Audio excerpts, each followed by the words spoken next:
Oke, assalamualaikum guys, kembali lagi sama kita di channel YouTube Putra Nanggro Pet Shop.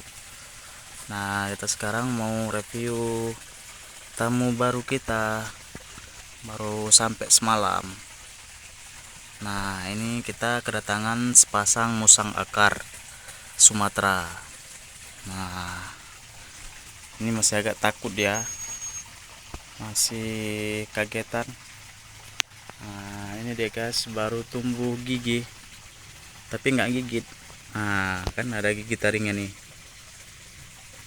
Nah, masih anakan. Nah, pokoknya masih jinak lah, masih bisa kita handle. Nah, ini guys, musang akarnya. Ini perbedaannya sama musang pandan. Kalau musang pandan dia putih bertopeng hitam lah kayaknya ya. Kalau ini musang akar cuma garis. Nah, coba lihat guys, garis di tengah hidungnya aja. Nah, itulah perbedaannya. Kupingnya agak lumayan lebar dibandingkan musang pandan. Terus ekornya lumayan panjang guys.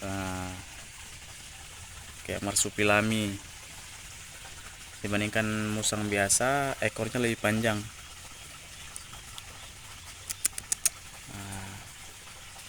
Ini bagi kawan yang mau adopsi bisa hubungi kita, atau mau pesan hewan peliharaan lainnya bisa hubungi kita juga nih.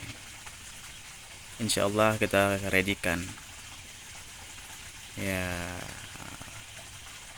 Jangan lupa ya guys ya, subscribe channel kita, bagikan, jangan lupa tekan tombol lonceng. Oke guys, sampai di sini dulu ya. Salam dari Aceh, salam dari Nanggro Darussalam. Oke, assalamualaikum.